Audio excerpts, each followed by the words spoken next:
Hello, everybody. I'm here with the amazing Charisse Fonts. She is a dear friend of mine, and I invited her today to bring a bit of her magic. So we have a couple topics that we'd like to talk about, and I think it's the perfect way to end 2020 and hopefully get 2021 started on the right foot. So today's topic is love, but not just any love, it's agape and Ubuntu.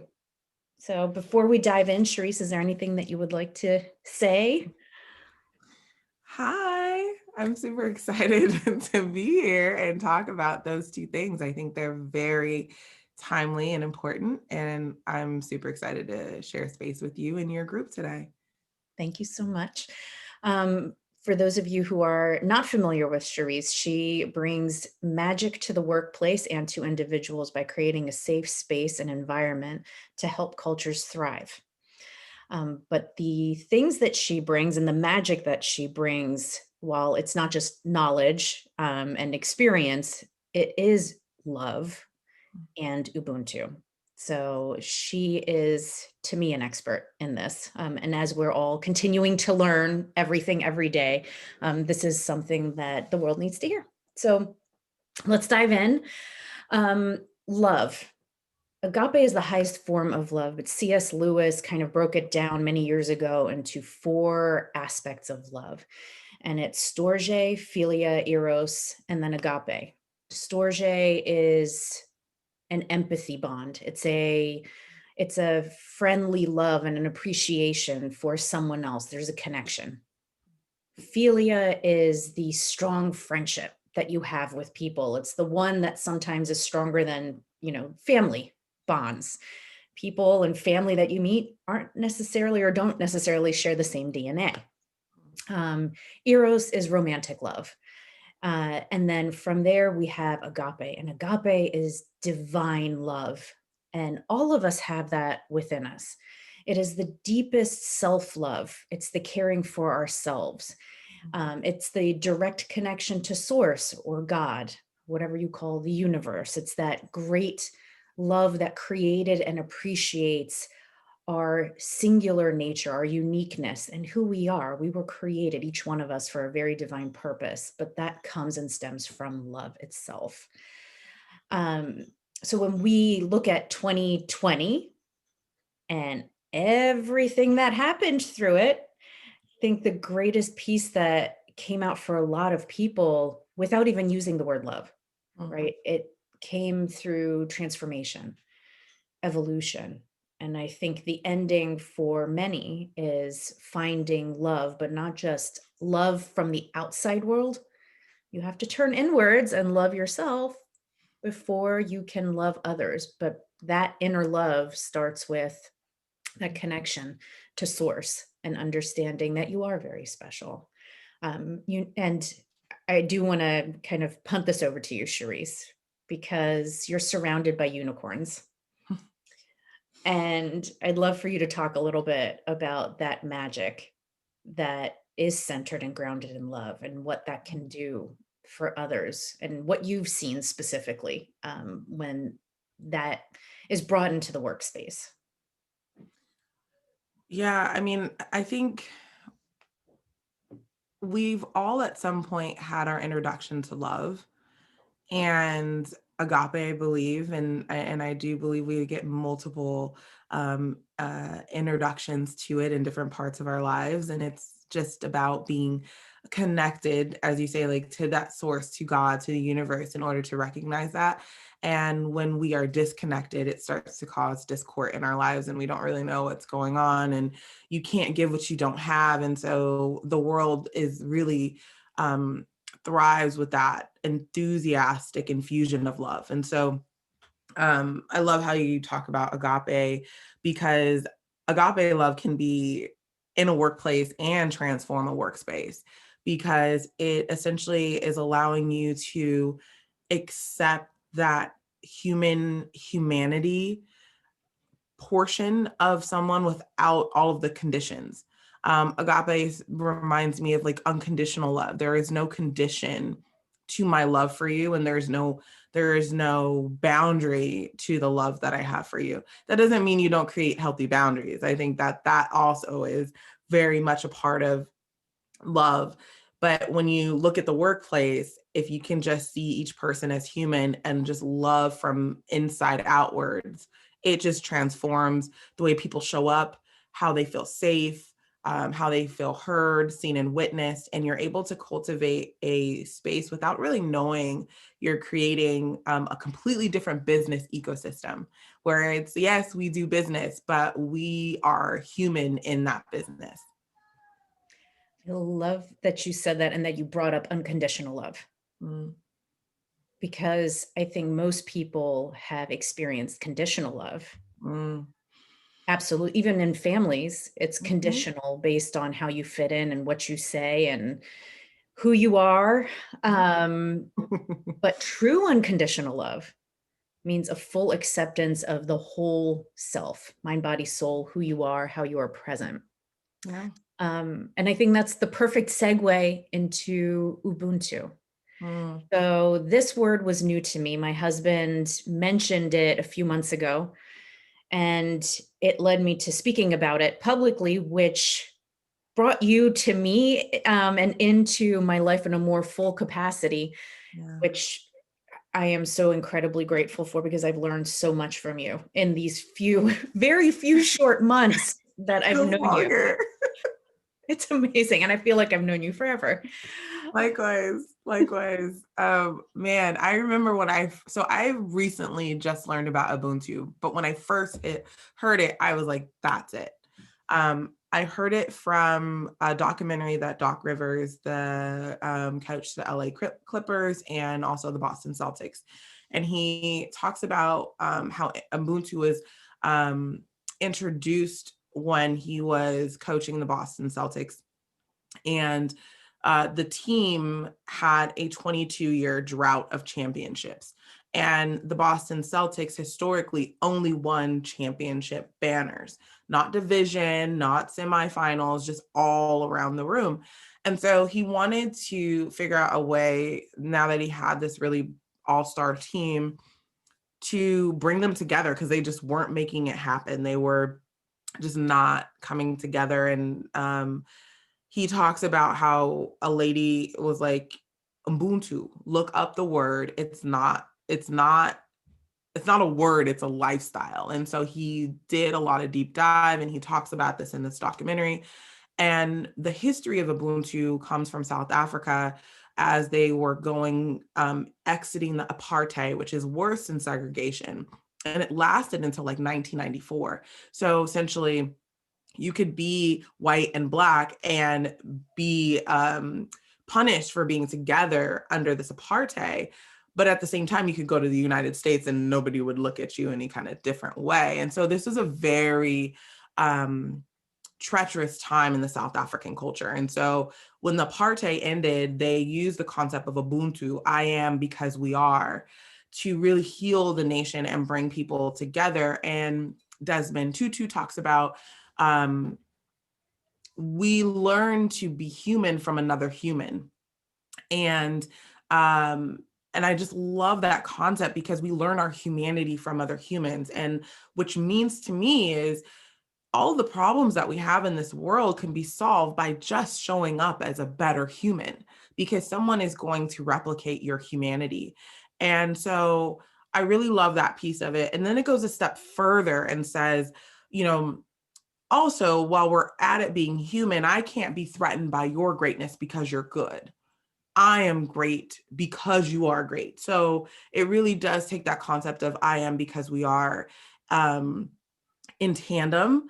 And it allows us as humans to not only honor our own humanity and see where we can adjust and want to show up, but it allows other people to mimic the best parts of the humanity that we're showing. So when you talk about random acts of kindness, you know, someone else gets inspired by that. Or when you start to see someone do something good, you feel something inside of you, no matter where you are, you start to feel something like, oh, I could do that too.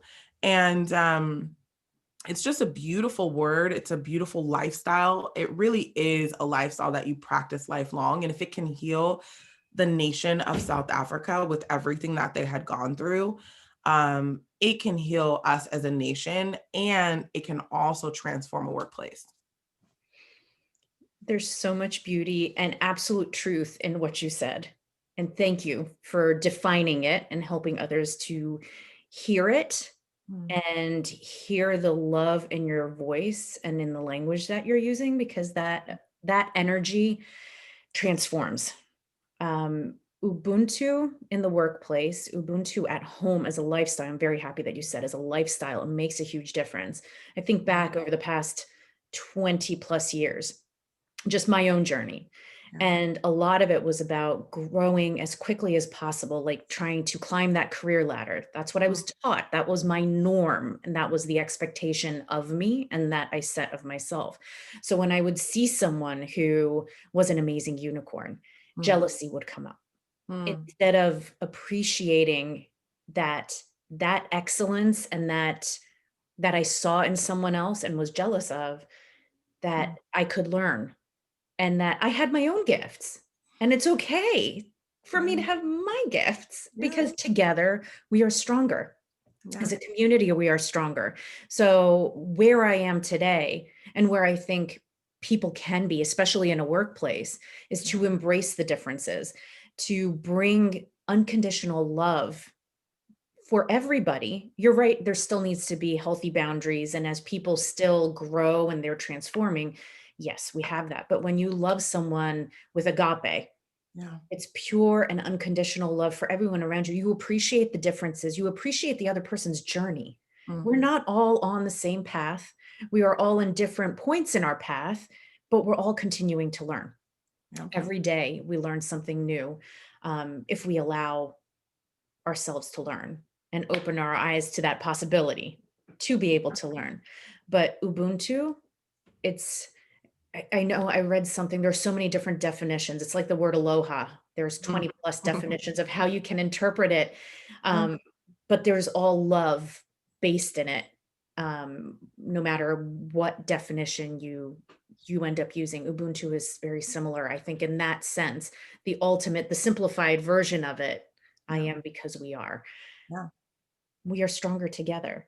Imagine that in a workforce or workplace where everyone is appreciated for their individuality and yeah, yet not forced to homogenize into one singular identity within a team or within a company, yeah, but everyone is empowered to just be. And then yeah. when you're hiring from that perspective, actually, maybe can you speak to that for a little bit? Like when you hire people from the perspective of Ubuntu, what does that mean to the dynamic of your workplace? I'm so glad that you asked that question. It's making me think, but I also have an instant answer to that. I don't know if that ever happens. You have like an instant answer, but you're still like thinking. But the first thing that comes to my mind is um, looking at where ego stops the process or comes into the process, because when you're when you hire someone with the concept of Ubuntu, you are essentially saying, bring your humanity and all that it is.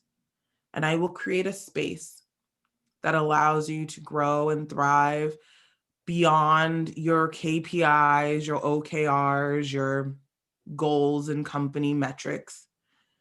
And I am looking for like hearted humans, because like minded, we create homogeny. Like hearted, we amplify diversity. Like hearted, yeah, like hearted, we amplify diversity. So it really is, um, there has to be an ego checkpoint at each point, because ego is the only thing that kills that agape and that Ubuntu. And you have the complete opposite. I am because I am. Mhm. Like, oh, that doesn't really fit right energetically. um, I'm going to love you with all of these conditions. So that's the opposite part of it, and that's where ego comes to play in. But I would say if you're looking to really adopt the concept of Ubuntu within your workplace, um, one of the first things that I would look at is like the ego paired with transforming the fact that instead of looking for like-minded people, I remember looking at multiple job descriptions. We're looking for like-minded people to help lead this mission. It's like, yeah, you kind of don't want the same mind. You want transformative, you want a transformative ecosystem, and it all starts in the heart. Every issue we currently have with humanity starts with the heart. And so just go there. Just go there. And that's with agape, start there in the heart. Start with yourself. It can be as simple as telling yourself how handsome or beautiful you look in the morning. Just starting to give yourself and pour into yourself, and that you love yourself without conditions. That's including all the imperfections and mistakes that we make along the way. And then when you go into the concept of Ubuntu, just realizing that, you brought up the jealousy part, and I'm just like, that's ego. When it comes in, that's ego, which won't allow you to be like, I am because we are. So when you look at Ubuntu in the workplace, just know that you must have this collective, diverse set of humanity. And that's not what we can always see, taste, touch, and smell. It's not what we're looking at. It's about the layers and depth of each human, and allowing them to bring those out in spaces that really amplify what you guys are working towards, and to not treat everyone as a threat, because then that's when reactiveness sets in, and Ubuntu is not about reactive. There was another thing that Doc Rivers said about Ubuntu, which was how he worked on the team, is like if he was traveling and brought food on the plane, they'd be like, you only brought one? That's not Ubuntu. You're not being Ubuntu, because it's like in South Africa, they talk about this. It's like, you don't leave someone out, on the streets if you have something that they need. And how that translates into kind of current state now, and keeping in mind to staying safe and not putting yourself in any kind of harm. But it's like, do you need something? Go within, and your guides and God will tell you like where to put your Ubuntu. Who needs your Ubuntu today? That's one of the questions. Who needs your agape and who needs your Ubuntu today? Like, those are the questions that will direct and guide you, and ultimately will start to transform not only because our home life and workplace are all, even more so now, fused together in so many different ways, but they always have been. We just decided to say nope, and it was just such a toggle. It's like, oh, I'm gonna show up in this, and then not have to change. It reminds me of, I think I wrote something about this. It reminds me of the movie Mrs. Doubtfire, when Robin Williams is at the restaurant and has to change from Mrs. Doubtfire back to the man, and like go back and forth, and then eventually gets it all crossed together, and he's just like, they're like, wait, what's going on? And then eventually comes out that he like lied about everything. But it's very hard to keep up. So, Agape and Ubuntu make space for our humanity, so we can create the space for other humanity, and allows us to unify. That word unity is already in our humanity. The signs are all there. We just need to step to the right occasion. Are you wearing your humanity power shirt? Always. There we go. Unity is in humanity. We have it within us. Yeah. We have it within us. And you need another t-shirt, by the way. Who needs Ubuntu and Agape today? Question mark. Mm. Got Ubuntu? Ooh, Question mark. I am all on that. Because that's what it boils down to, Yeah. right? And you Mm. said it beautifully, incorporating ego as part of the lesson, right? Yeah. We're all human. Right. And ego is part of our journey, especially from childhood. as we're learning who we are and being different and how is different treated in school, that's where homogeny starts. We Yeah. learn to assimilate and not appreciate our differences. We learn not to love ourselves because others don't love us. We define ourselves by the world around us. And all of that feeds ego, the negative parts of ego. And we learn to grow from that space instead of embracing ourselves from a place of self-love. And within self-love, there is no space for ignorance and arrogance. Like where you were saying, like, I look beautiful today. Yes, from a place of agape, Yeah. it's not, I look better than everybody else on this Right. planet. It's a, I appreciate who I am, every imperfection, every flaw, and I am beautiful. Yeah. And that's Oh, simple love of self and caring for self. I wrote down a couple things to kind of wrap things up. Um, but bring your humanity. And now I can't read the rest of this. It was bring your humanity. I'm just going to leave it at that. If I can't read my own writing, I don't think the universe wants me to say the rest. maybe it wasn't. Yeah. Bring your humanity, period. Period. Period. Bring your humanity. Yeah. What will that do every day at home? Mm. How I don't need to yell at my kids. Oh, If I'm bringing my humanity and they're testing me, then I need to be in a different space. So to check myself yeah. in it. When I Yeah. get an email that triggers me, Mm. respond from humanity, Yeah. not from emotion Mm. around it. Um, yeah, now I'm going into the place where I'm talking and yet thinking. Yeah. So yes, I do that too, all the time. Um, I, I have one word that I'll close on, but before I say that, do you have any closing thoughts that you'd like to share? Yes, while you were talking about like humanity at home, one of the lessons that I'm currently going through is if you have a choice to be right or be kind, choose kind. And that's a lesson I'm learning with my husband because I found that when I'm right, or believe I'm right, I'm not always kind to him. And that's not using the best parts of my humanity. I will say though, whenever I put on my and this is usually making an excuse, but that's usually before I put my humanity power shirt on. But when I do put the humanity power shirt on, I feel like a better human because I can remind myself, how am I showing up? Am I showing up with the best parts of my humanity? Am I creating unity with how I'm presenting myself?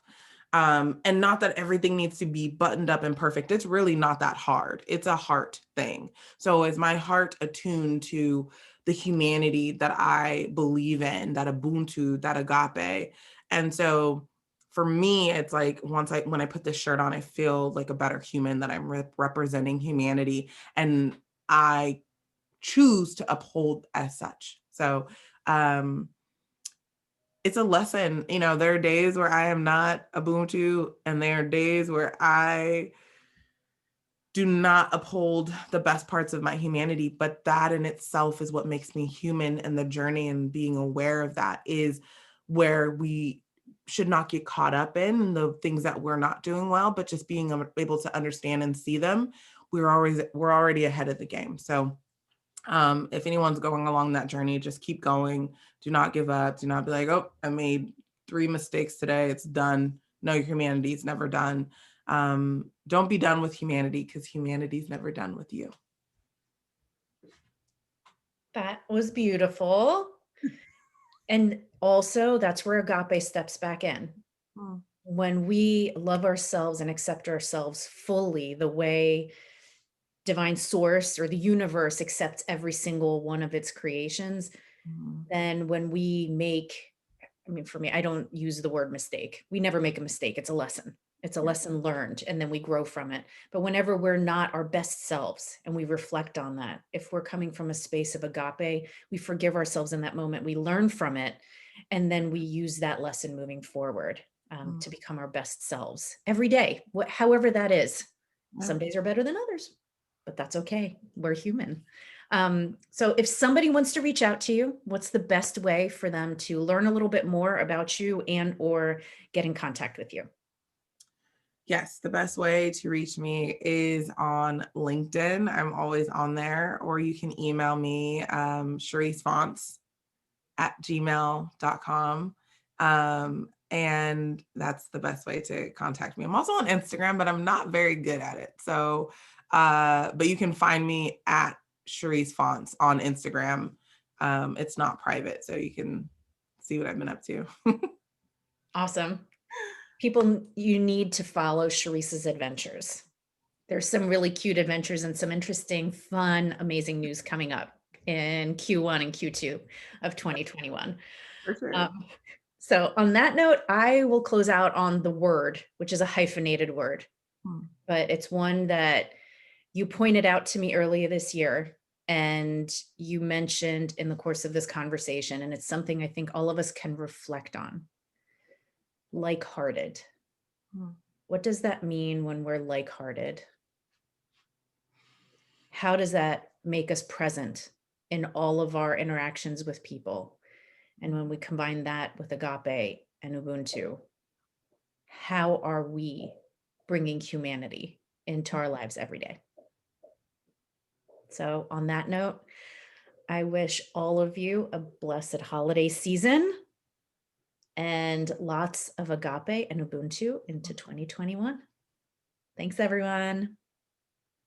Bye.